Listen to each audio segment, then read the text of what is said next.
very good morning to you, and thank you for finding time to join us this morning. The show is Good Morning Africa. My name is Miriam Mogotu, and we are located at Kenya's capital here in Nairobi. Of course, television station is Punchline Africa TV, and thank you so much for being with us today. And we have a lot to look at this morning on the Kenya's newspaper. The three leading newspapers, they are the Star, the Daily Nation, as well as the Standard newspaper.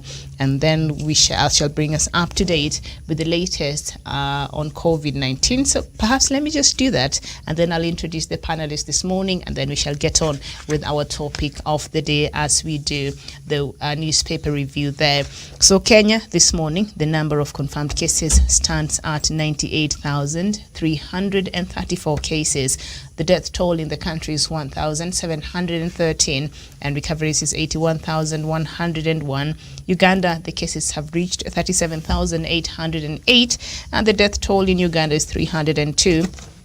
Recovery stands at 12,942. And the total cases in Africa this morning, 2,930,555 cases. The number of deaths that have been reported so far in the continent stands at 94,901, and recovery so far is at over 2.5 million cases. And the global statistics have surpassed 91.3 confirmed cases. So now that we have that out of the way, I'd like to introduce my panelists this morning, and I'll start with Professor Jared Onyari. Professor, very good morning to you. Good morning, Miriam, Chevan and Douglas, and the rest of our viewers. All right, Professor, nice to have you on the show today. And we also have Douglas Kirimi from Meru. Douglas, a very good morning to you. A very good morning to you, Miriam, and our crew at our headquarters in Nairobi, and also good morning to our good friend, Professor Jared Onyari. Good to see you, Professor. Happy New Year. And also, my friend Jevan Karanja, and also all our viewers everywhere in Meru, Nyahururu, across the world. Good morning. Okay, a very good morning to you. I don't know if Jevan is already on the... Is he there yet? Yes. Okay, Jevan, a very good morning to you. A very good morning to you, Miriam. Good morning to our viewers wherever they are watching this broadcast from. And good morning to Professor Jared Onyari. Good to see you, Professor. Good morning to Douglas, my friend. Mm-hmm. And good morning to the crew in Nairobi. Thank you. All right, and I think Douglas there just reminded us we've not had Prof on the show since the beginning of the year, so a very happy New Year to you, Professor. I guess it's not too late yet. So we shall start on with the Star newspaper this morning, and before we have a video playing of what Kangata said yesterday, so just before you get to that story, we have some of it here on the Star newspaper. I'm not in fight with Uhuru over BBI letter. Kangata says the story is on page 7 of the Star newspaper this morning. Let us just take a look and see what Kangata now is saying. Embattled Senator Majority Whip Irungu Kangata has stuck to his guns that the BBI is unpopular in Mount Kenya, and insinuated that he is ready to pay the price for his views. Addressing journalists at Parliament buildings yesterday, Kangata said the BBI is facing systematic political problems that need to be addressed to save the government from embarrassment. I respect the presidency. I will continue being loyal to the party, but notwithstanding that, I think I still have obligation to talk the truth. The truth is there is a systematic political problem that needs to some intervention in our county Maraga and in the larger Mount Kenya, Kangata said, and in what could worsen his wars in Jubilee and widen rift with President Uhuru Kenyatta. Kangata has sided with Deputy President William Ruto's call for multiple choice referendum to save the BBI from total rejection. So I think we have a part of that interview yesterday on Parliament building. So let's just have a listen to it.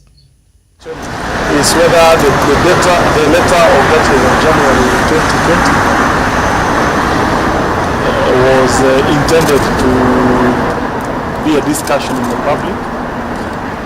I have expressed my regret for the leakage of that letter, but notwithstanding that fact, the discussion arising out of that letter appears to vindicate my strong view that there are people who are not being candid and frank on matters BBI, particularly the level of approval rating of BBI in our region of North Kenya. There's also the lingering question as to whether I am the one who drafted the letter of that edition, as to whether were there other political players doing that letter. Let me say no. There was no other political player who was involved in the drafting and making the draft letter. It was my own honest and candid assessment of BBI in our region. The reason why I had to do it first as a whip. It's always important whenever there is push government business. You do a risk assessment and then you rate my experience. That way, if there's a problem that may arise thereafter, I will not be blamed because they raised the red flag. During the revenue sharing bit, that strategy was quite important in the part because some of the problems we encountered thereafter, I had flagged them were in the past. And therefore, as a whip, I've realized the importance of doing a risk assessment whenever we have major importance in government business. Of course, prior to that day, I have been hearing rumors and murmurs in our region. Of course, as a senator, I have a lot of public engagements with the people of Maraga County. I always organize several medical camps in my county. I always organize various social intervention programs in my county, including avocado distribution programs, because you know Maraga County is an agricultural county. So every time I used to go to places like Maraga in Kangata, Modidi in Kebumo. The other time I was in a place called Maraga in Kebumo, in Kahura, in Kehara. So I would hear some lingering anti-BBI murmurs, but I decided now to be a little bit more methodical, to be a little bit more systematic by convening a meeting at my home in Maraga town and to gather the views of the people concerning this matter called BBI. I ensured that. Thank you so much. So that is the majority whip in Senate there, Irungu Kangata, standing by that letter that he wrote. And what he says, he's regretting that the letter was leaked, but he still stands by the content of that letter, saying that no, nobody else helped him to draft this letter. This was his own assessment and what he calls a risk assessment. And then that was supposed to be relayed to the party leader, President Uhuru Kenyatta, but somehow found its way into the public. So, Professor, we've not had your thoughts on this letter. We've been talking about it since the beginning of the year. So perhaps I would like to get your reaction from that, from the sentiments of Irungu Kangata there. Miriam, that is good. That's good. That one reminds me what Senator Mathayo, for the one for Kiribi, was saying about Irungu Kangata. He said he put it to Kangata cannot even convince anybody else when we had that kind of revenue debate in the Senate. Now I can understand Senator Mathayo was right. Miriam, let me just have this to say. Senator Kangata, Irungu Kangata, has got access to the president. He can pick a phone and call the president. Do you advise the president, Miriam, by writing Maraga and the letter circulate the media? Is that what the young... You know, there's the problem again I have with young people. When they get the position of leadership in this country, Miriam, and even when you look at our Senate, at our county assemblies, you look at the National Assembly, Miriam, we have relatively young people who are supposed, Miriam, who are supposed to champion and do things which can take this country forward. So, Miriam, from where I sit, is very unfortunate for Senator Irungu. And I know from where I sit, He has never been supportive with the president. And even when he became the senator, he became the chief, the majority whip, I was having doubt, Miriam, because I knew he was a Tanga person. I knew that, but I have never been in Jubilee. I've never had any interest of being in Jubilee. That is their own affair. On whom they decide to put, it is their case.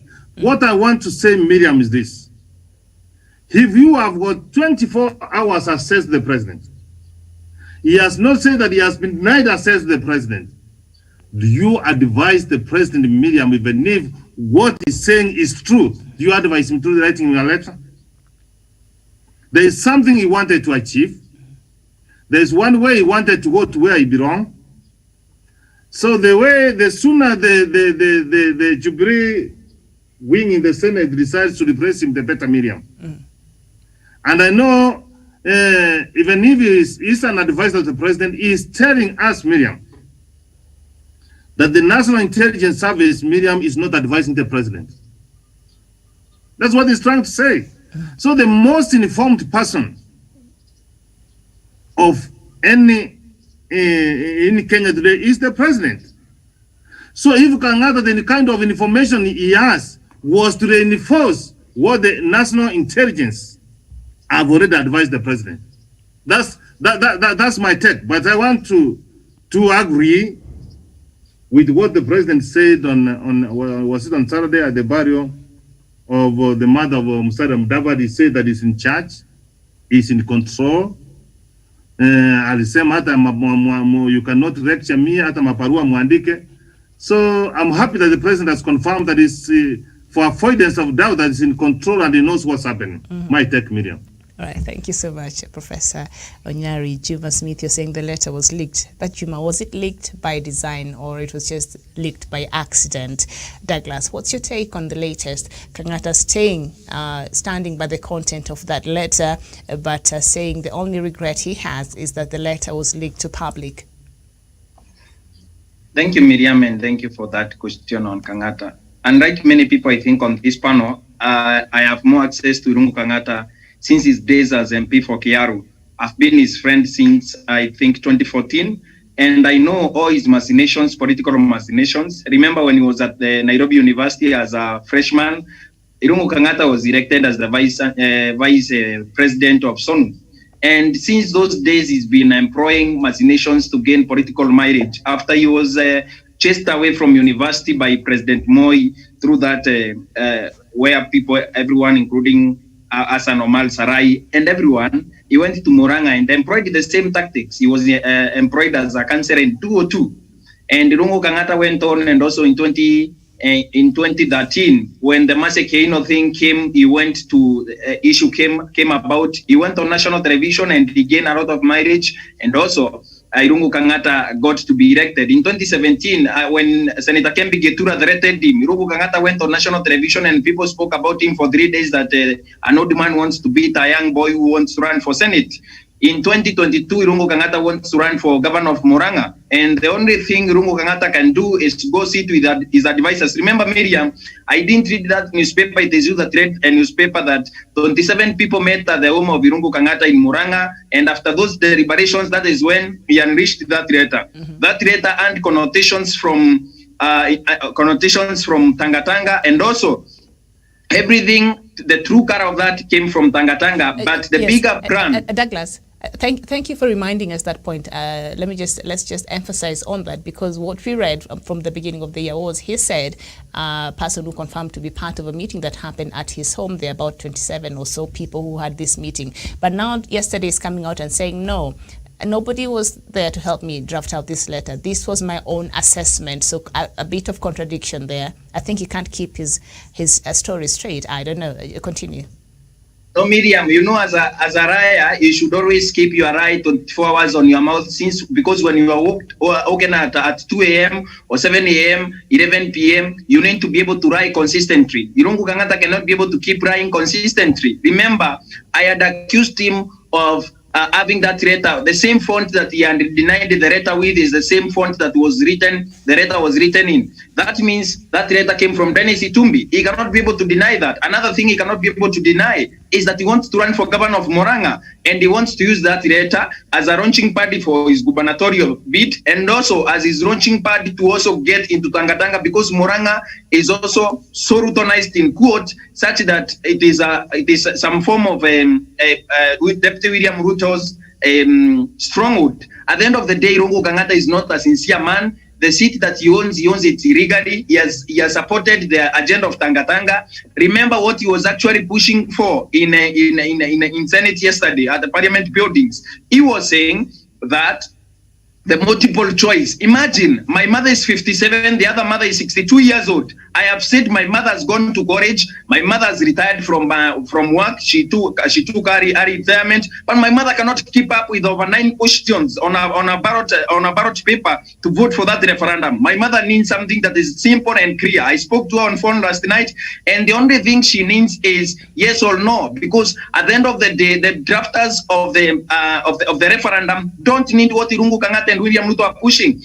It shows you, Miriam, what I've always accused Irungu Kangata of, feeding from the corrupt hand of William Ruto, and also it shows you that Irungu Kangata is an insincere politician who is looking after his own interest.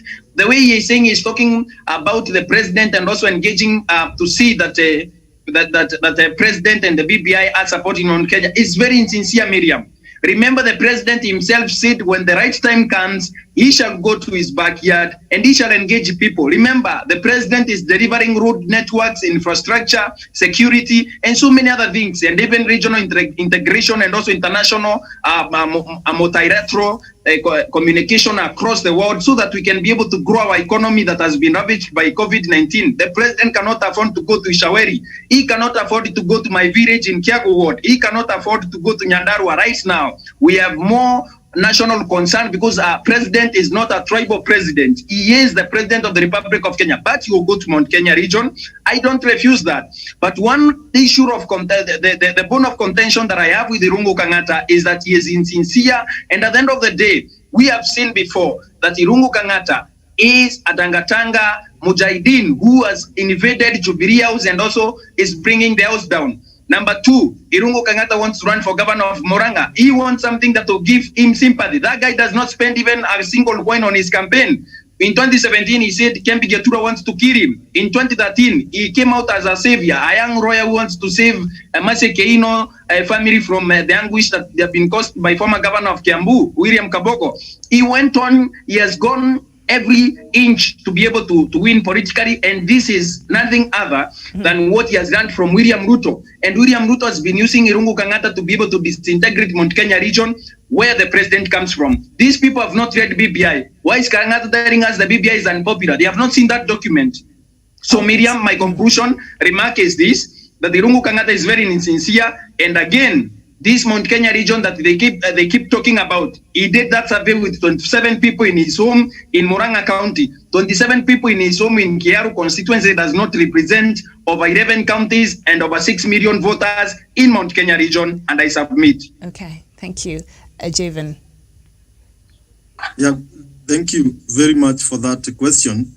And I agree with the statements made by Professor and my friend Douglas. And one thing that is clear is that Irungu Kangata, before coming to the team that supports President and the former Prime Minister, the handshake team, he was in Tangatanga and he was in the front line of coming to Mount Kenya with the Deputy President. And I remember in 2018, around there, the Deputy President used to come with a huge number of members of Parliament from Mount Kenya region. But this day he has only there are about 5 members of Parliament who he comes with, because the other people have realized that the president is still the future of this region and the future of this country. And they have realized that Deputy President, apart from seeking vote from Mount Kenya region, there is no add benefit to the Mount Kenya residents. There's nothing that he is promising the people of Mount Kenya. Therefore, he is just there to seek votes. And Irungu Kangata was part and parcel of that team. And he has... And on this issue of the BBI, him coming to do that survey without doing the right processes And a survey, Miriam, don't just wake up one day and you carry a survey without telling us the number of the people who are who answered the questionnaires, without telling us the format of the survey, without telling us how people or the kind of survey and why you are doing it. Therefore, we need to know who sent him and how long did that survey took and to which regions did he cover. And apart from Kiharu, and Kiharu is where he comes from, that is the only region that maybe responded to that survey. Therefore, it is unfortunate and is hypocritical to think that the whole Mount Kenya region, from a small sample from Kiharu constituency, represent the whole of Mount Kenya region. Because in every region, dynamics change. The problem that affect the people in Kiharu is not the problem that affect people in Othaya constituency or Mukurweini constituency. People have different problems depending on where they are. Therefore, even in support of the BBI, people will support based on their own problems, because the coffee farmers, they have their own problem, and tea farmers and so on. There are people who have maybe leadership problem, and they see BBI as a savior to that.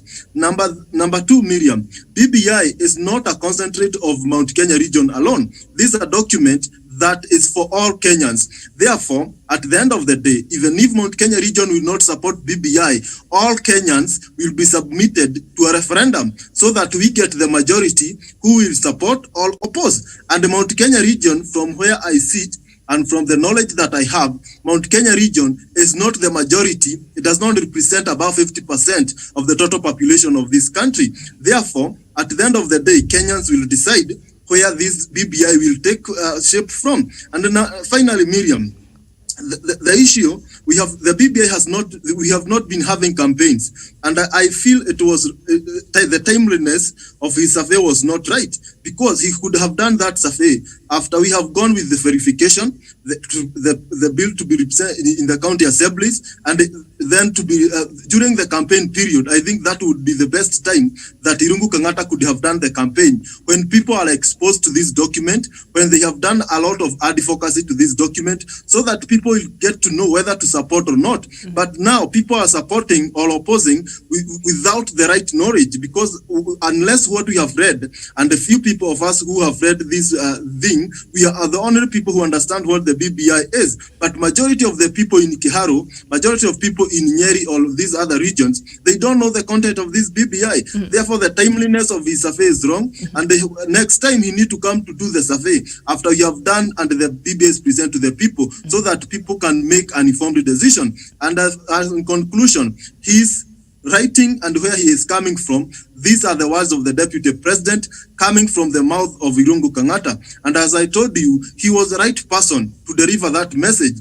As a Tanga mole in the handshake team, he was the right person to deliver the message. Because if this message came from Moses Kuria or Dedi Nyoro, nobody could be talking about it in the media. But because it came from somebody who was thought to be loyal to the president, that is why it has the weight it is. Therefore, Irungu Kangata is a project that was used by the Deputy President to go and spy what was happening in the BBI team and the entire handshake process. And Miriam, at the right time, when the president will come to this region, you saw on Saturday, he spoke from Mululu, and the whole Mount Kenya region was trembling. And those who have been opposing to him, they had to run to House of Hope Kayole to go and rebut what the president is saying. And when you walk around these places, the conversation has already taken shape of just one word that the president altered in Mululu. Therefore, the day president will step in Mount Kenya region, and I saw in the papers that he has a plan to come to popularize BBI in Mount Kenya region. All these people, the likes of Rigathi Gachagua and Irungu Kangata,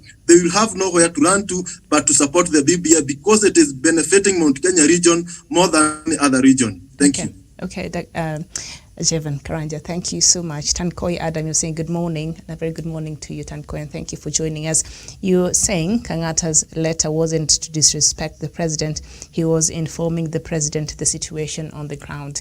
But Tankoi, Kangata being the majority whip in the Senate, the mode in which he chose to relay this message, this letter, was not even supposed to be seen by anybody else. If he had wrote this letter by himself why did he find a need to copy it to a third party who apparently leaked it out to the rest of the public?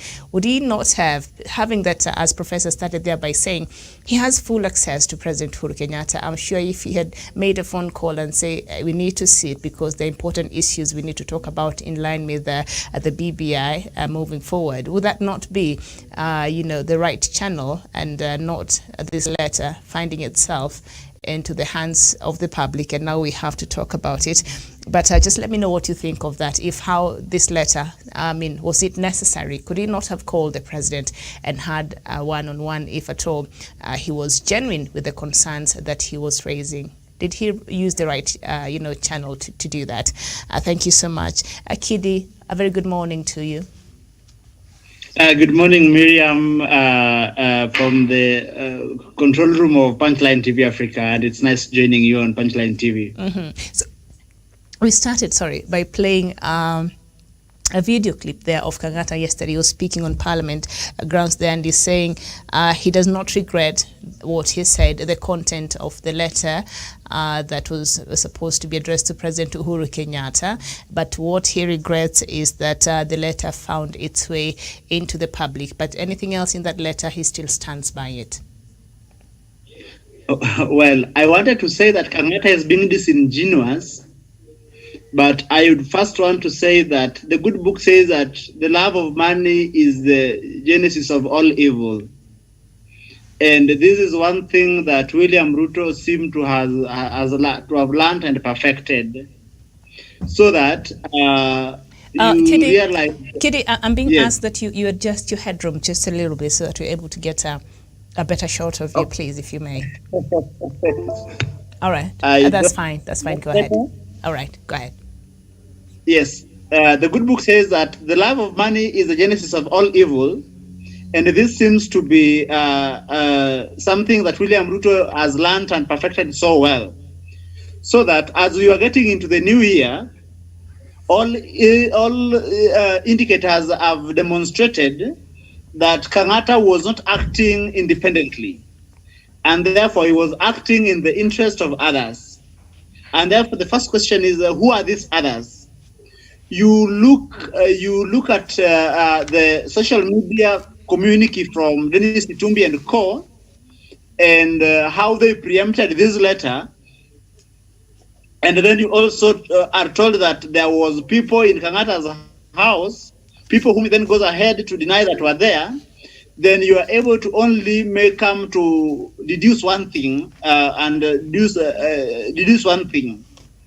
That Kangata, considering that the year was coming to a start, and the Tanga team keen to destabilize the president, especially from his backyard, they decided to look for a mercenary, someone within president circles who would then be able to effectively help them create confusion at the president's backyard. So that when they settled on Kangata, and Kangata was willing to play ball in creating confusion in Mount Kenya, then the question is, what was in it for Kangata? Then, as my brother Bundi has demonstrated, is that Kangata, looking at himself as a possible replacement to Mwangi wa Iria, then decided to enter into a controversy so that he is able to show up his political ratings in his backyard.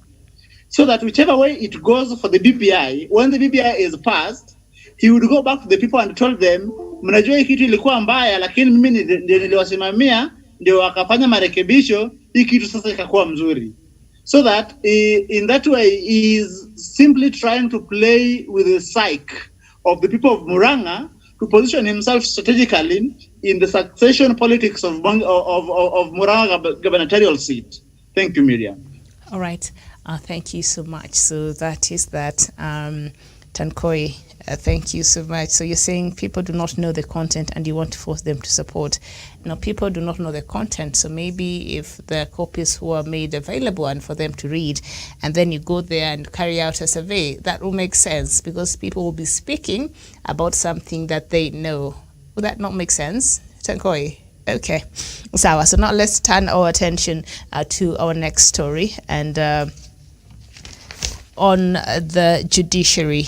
And yesterday, according to the Star newspaper on page 6, the headline there, "Don't let politicians ruin Kenya. Retired CJ Maraga urges judges." At exactly 10:44 a.m., he handed over instruments of power to acting CJ Philomena Mwilu, and we have a video of that ceremony yesterday. So let's just have a listen to it, and then we shall continue with our conversation.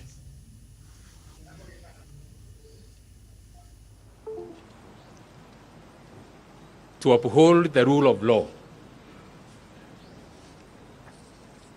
I have heard sometimes politicians say that they are better off because they are elected. I want to tell you that according to our constitutional architecture, they have no better power than what you have. It is the people of Kenya who gave you the judicial authority to exercise it for their own good. I want to urge that you don't let the people of Kenya down. I'm sure you live in this country and you have seen the drums of political war being beaten already. My colleagues, if you waver and do the wrong thing, and this country descends into chaos, God will never forgive you. So my urge to you is stand firm. Do the right thing. God and the people of Kenya will defend you. God and the people of Kenya have defended me up to now. He will defend you as well, as long as you do the right thing. And I'm sure you will do that. Having said that, I would also like to thank the Judicial Service Commission, that is the commissioners, the chief registrar, and all the commission staff. I know I pushed you very hard and made you sit very long hours and many times. Thank you for bearing with me. A special thank you also goes to the legal fraternity through the Law Society of Kenya and the justice sector, and in particular, the National Council on Administration of Justice. Your dedication to the rule of law and your unflinching demand for efficiency and equity in the administration of justice have been a source of motivation and inspiration to me. I want to thank you most sincerely.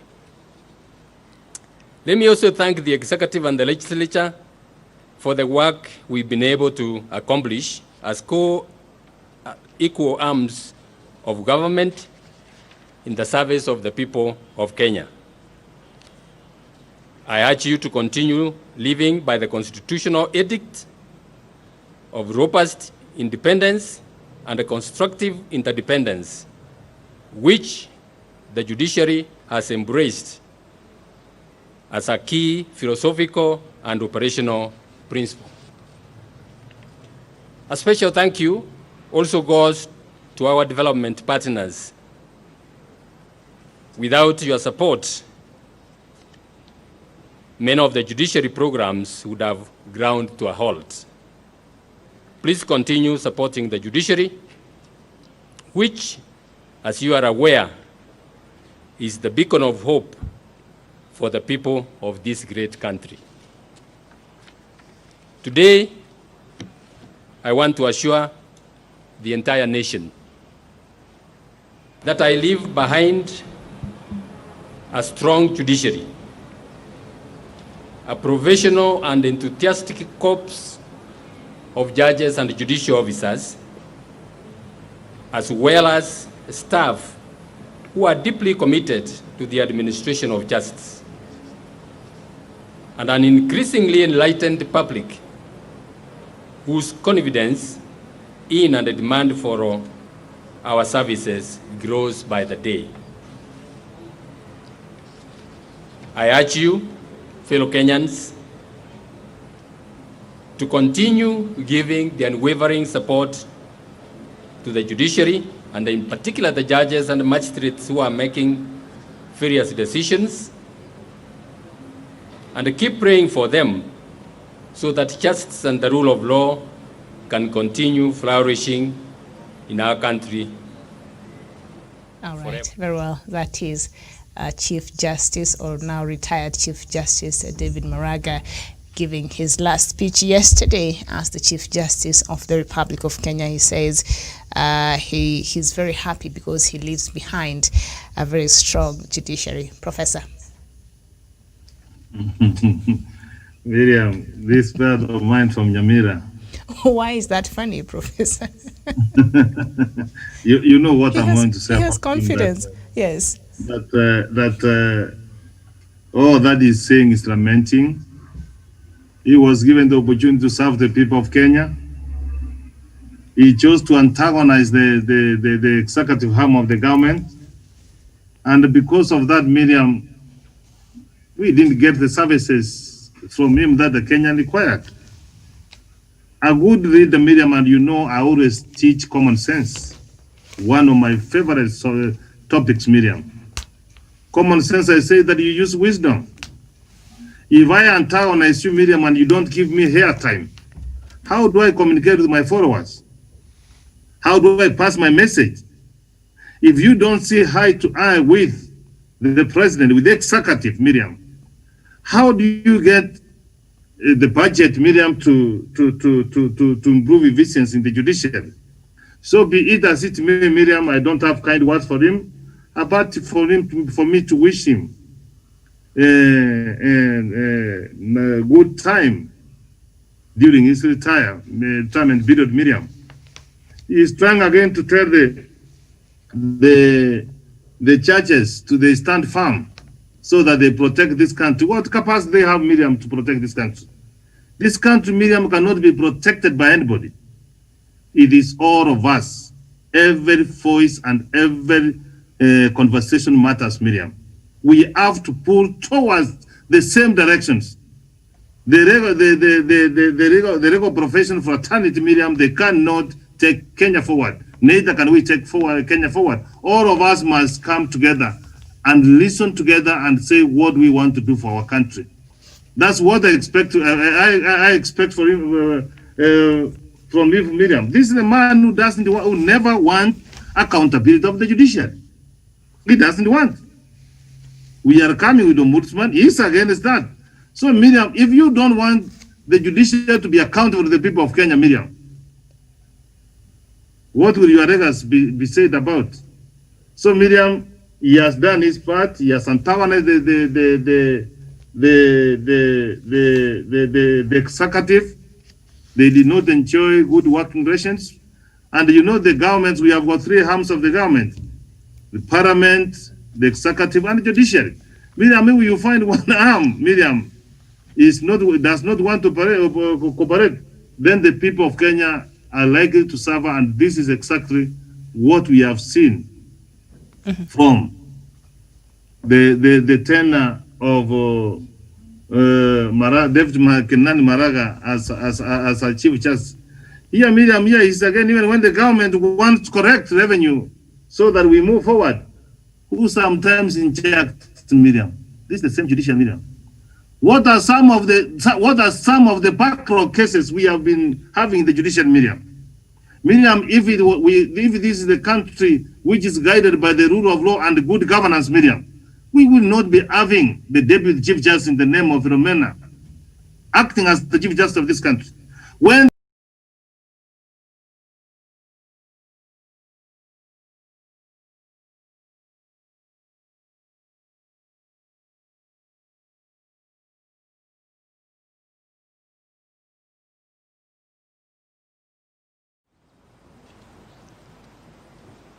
to uphold the rule of law. I have heard sometimes politicians say that they are better off because they are elected. I want to tell you that according to our constitutional architecture, they have no better power than what you have. It is the people of Kenya who gave you the judicial authority to exercise it for their own good. I want to urge that you don't let the people of Kenya down. I'm sure you live in this country and you have seen the drums of political war being beaten already. My colleagues, if you waver and do the wrong thing, and this country descends into chaos, God will never forgive you. So my urge to you is stand firm. Do the right thing. God and the people of Kenya will defend you. God and the people of Kenya have defended me up to now. He will defend you as well, as long as you do the right